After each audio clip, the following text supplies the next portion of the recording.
A inteligência artificial tem uma característica interessante no presente. Está sendo desenvolvida em uma velocidade maior, sem deixar qualidade para trás. Assim como em um futuro próximo, provavelmente então será indispensável. É possível prever com exatidão quando esse futuro próximo vai acontecer? Acredito que ainda não.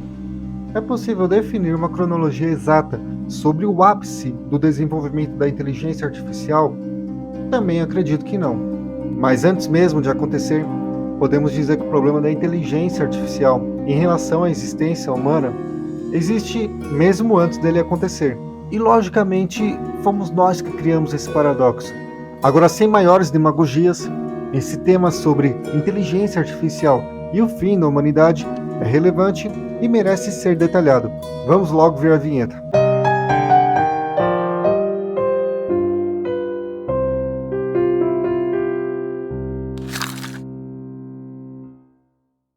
Quem diria? Parece que agora é fundamental que os governos criem regulações para a tecnologia, tudo com o objetivo de dividir os cientistas do bem dos cientistas do mal, ou seja, conter o segundo grupo e acelerar o primeiro.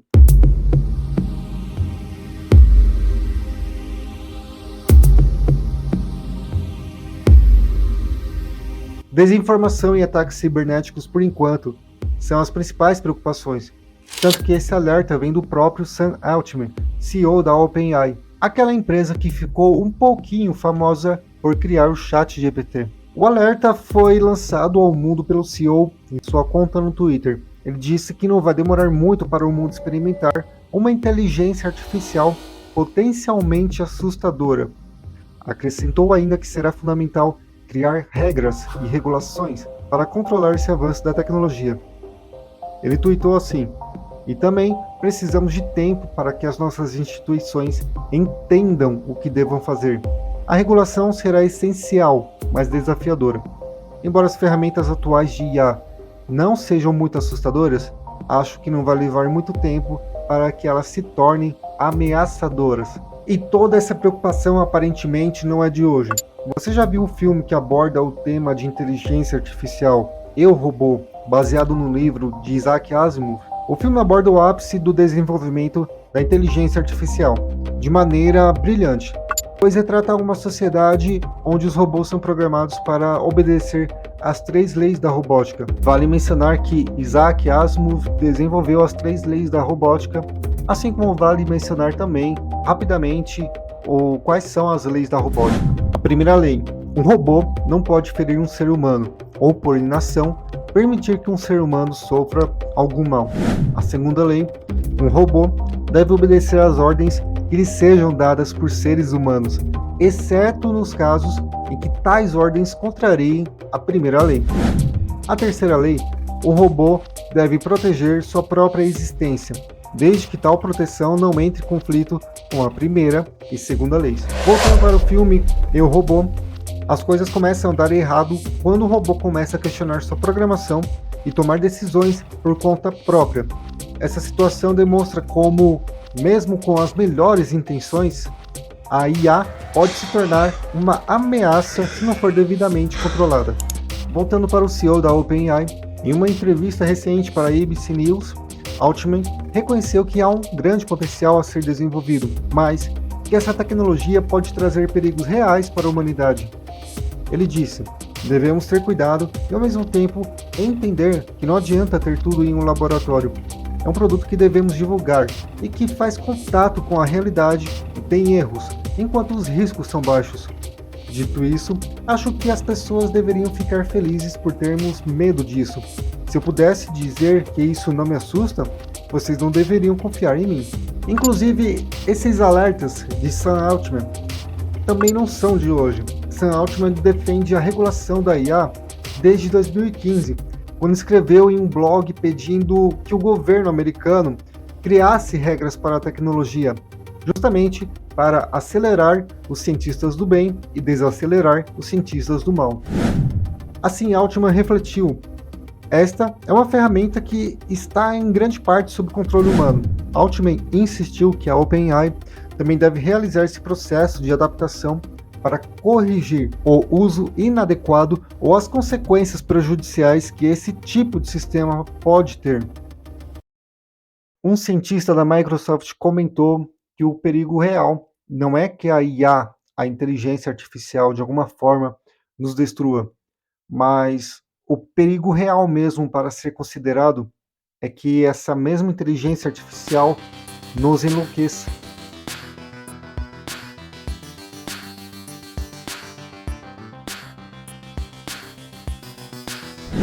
Tanto que ao perguntarem para ele se a IA é realmente capaz de nos superar e dominar o mundo, a resposta foi bem sutil. Ok, bem, sua pergunta não faz sentido. Você acabou de usar o conjunto de termos que para mim são ficções. Lamento responder dessa forma, mas é ridículo. É irreal. Isso é coisa de filmes de ficção científica como Matrix e Exterminador do Futuro. Inclusive, Lerner nem gosta do termo inteligência artificial, contestando a ideia de que ela é realmente inteligente e que nós poderíamos estar competindo com ela. Ele diz que nos compararmos com a IA é o equivalente a nos compararmos com um carro. É como dizer que um carro pode ir mais rápido que um corredor humano. Claro que pode, mas não dizemos que o carro se tornou um corredor melhor. O cientista acredita que bots como o ChatGPT da OpenAI e o Bard do Google pode trazer esperança para o mundo digital. Até o lançamento das ferramentas de Slayer, os algoritmos de IA serviam apenas para filtrar as informações que chegavam a nós pelas mídias digitais.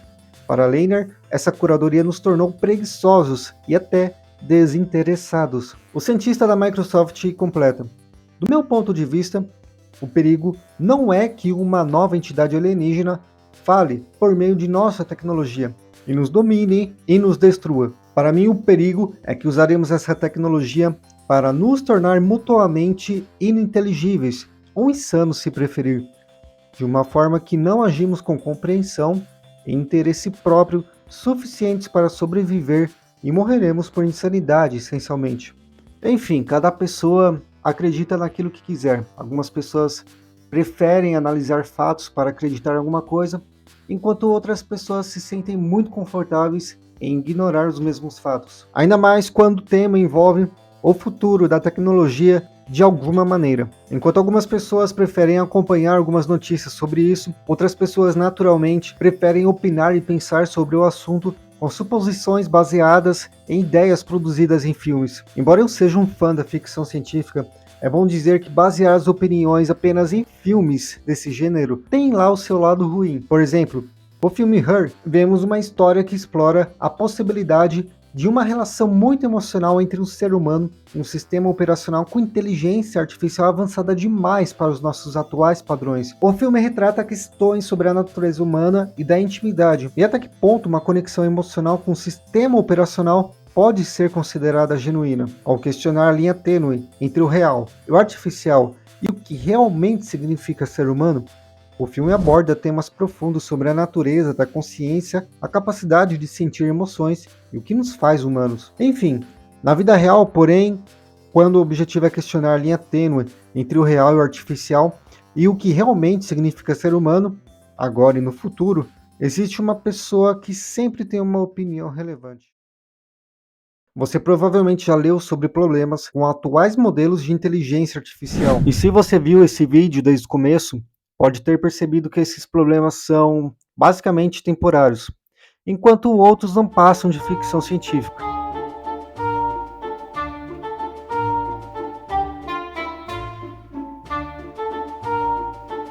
Mas no momento, como você já deve ter experimentado em algumas IAs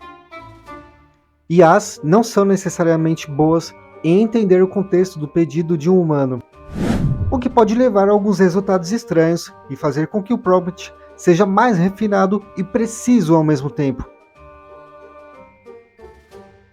Contudo, quando você pede a uma IA para inventar algo fictício, ela pode fazer isso muito bem, ainda mais quando você executa um prompt bem elaborado. Mas quando você pede conselhos sobre uma viagem que deseja fazer, essa mesma IA pode sugerir hotéis que não existem. Isso porque pode ocorrer que uma inteligência artificial ainda não entenda o contexto do seu pedido bem o suficiente para saber se deve inventar hotéis falsos ou apenas informar sobre os reais que têm quartos disponíveis. Em um artigo recente no próprio site, Bill Gates explica melhor essa questão quando escreveu: existem outros problemas como IAs dando respostas erradas para problemas de matemática porque lutam com raciocínio abstrato. Mas nenhuma dessas são limitações fundamentais da inteligência artificial. Os desenvolvedores estão trabalhando neles e acho que os veremos corrigidos em menos de 2 anos e possivelmente muito mais rápido. Outras preocupações não são simplesmente técnicas. Por exemplo, existe a ameaça representada por humanos armados com IA. Como a maioria das invenções, a inteligência artificial pode ser usada para fins bons ou malignos. Os governos precisam trabalhar com o setor privado para encontrar formas de limitar os riscos. Gates também explorou aquilo que permeia o imaginário geral de muitas pessoas. Existe a possibilidade de que as IAs fiquem fora de controle?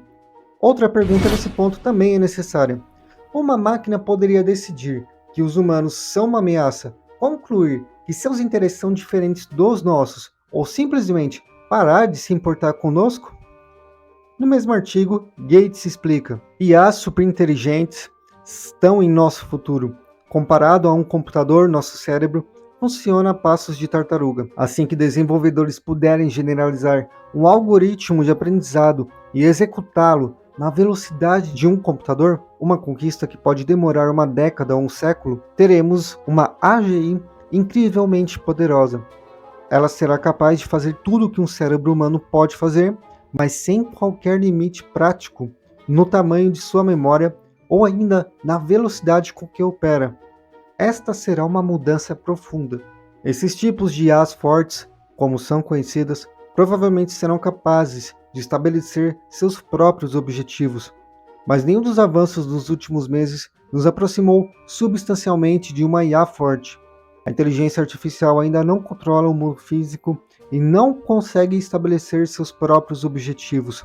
Na mesma fonte citada antes, Bill Gates menciona um artigo do The New York Times sobre uma conversa com o ChatGPT, onde declarou que queria se tornar humano, e explica que foi uma visão fascinante de como a expressão de emoções do modelo pode ser semelhante à humana, mas ainda não é um indicador de independência significativa.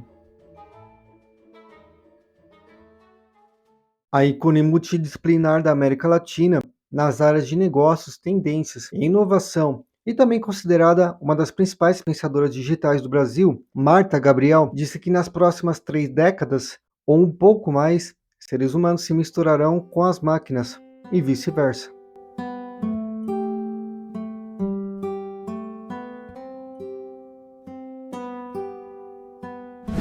Futurista pelo Institute for the Future, formação executiva no MIT e autora do best-seller Eu e os Robôs, Marta defende que, a partir da união Homo sapiens-máquina, poderemos viver para sempre. Em suas palavras, nos próximos anos a gente deve ter uma transformação mais profunda do que nos últimos 2000 anos. Um estudo em uma universidade britânica estima que a inteligência artificial deve atingir o nível humano em 4 décadas. O que a gente viu nesses últimos 2, 3 anos foi uma super aceleração. É impressionante o grau com que as máquinas têm evoluído em termos de inteligência e de funcionalidades que complementam as nossas. O que é um argumento muito válido. Veja bem, praticamente no começo, a humanidade passou pelo teocentrismo, uma doutrina filosófica hegemônica durante a Idade Média. Seu viés defende que Deus ou outra divindade é o centro de todas as coisas, ou seja, ele é responsável por colocar ordem no mundo e nos acontecimentos. Depois veio o humanismo renascentista, que em poucas palavras foi algo nascido do renascentismo cultural e buscou valorizar racionalmente o ser humano, tanto no seu estado físico quanto no seu estado espiritual, contrapondo-se às ideias rígidas da época. Em seguida tivemos o antropocentrismo, que também em poucas palavras teve as ideias fundadas nos interesses, potencialidades e faculdades do ser humano. E ao que parece, estamos diante do começo de um tipo de tecnocentrismo. Marta Gabriel explica o que pode acontecer no futuro em relação a essa questão. Estamos começando a sentir a ponta do iceberg daquilo que será o ser humano se misturando com as máquinas. Não teremos futuro sem nos misturarmos com as máquinas. Não há como sobreviver a esse ritmo de mudança estonteante se não incorporarmos as máquinas. O humano não consegue. Em termos de comparação, o biológico demora centenas, às vezes milhares de anos para mudar para o próximo passo de evolução. Com a tecnologia, a gente pode hackear essa evolução colocando funcionalidades na gente imediatamente. Um exemplo é o projeto de Elon Musk de conectar o cérebro ao computador. É para daqui 10 ou 15 anos. Isso leva a gente a outro patamar. Tanto que humanidade será um novo termo. Será uma nova coisa, não mais o que a gente é no presente. Então a ponta desse iceberg, citado por Marta Gabriel, pode sim ser o começo de uma sociedade tecnocêntrica. Nesse sentido, o tecnocentrismo tem a tecnologia como base ou centro, ou como principal característica, elemento ou componente. Agora, a humanidade vai ter um futuro melhor se for tecnocêntrica? Veja bem, ainda não há uma resposta simples para essa pergunta. Por um lado, a tecnologia tem o potencial de resolver muitos dos problemas enfrentados por nós. Agora, por outro, uma abordagem excessivamente tecnocêntrica pode ter consequências negativas, como se a tecnologia for priorizada em detrimento da ética e nossos valores humanos. Para fazer uma comparação com filmes, podemos olhar para o filme de animação da Pixar, Wall-E. No filme, a humanidade se tornou tecnologicamente avançada e mostra também um futuro em que a tecnologia substituiu basicamente a humanidade, tornando-a inativa. O que, coincidência ou não, eventualmente se tornou uma ameaça à própria existência humana. A mensagem subjacente aqui, embora a tecnologia possa trazer alguns benefícios, também pode ter consequências negativas se não for controlada adequadamente. A mensagem aqui também de Wall-E é que a tecnologia deve ser usada para melhorar a vida das pessoas, mas não deve substituir a importância da atividade física, algumas tarefas rotineiras e também do contato humano. Embora um futuro tecnocêntrico possa trazer muitos benefícios, é importante lembrar que a tecnologia não é uma panaceia para todos os nossos problemas e que seu uso precisa sim ser cuidadosamente avaliado.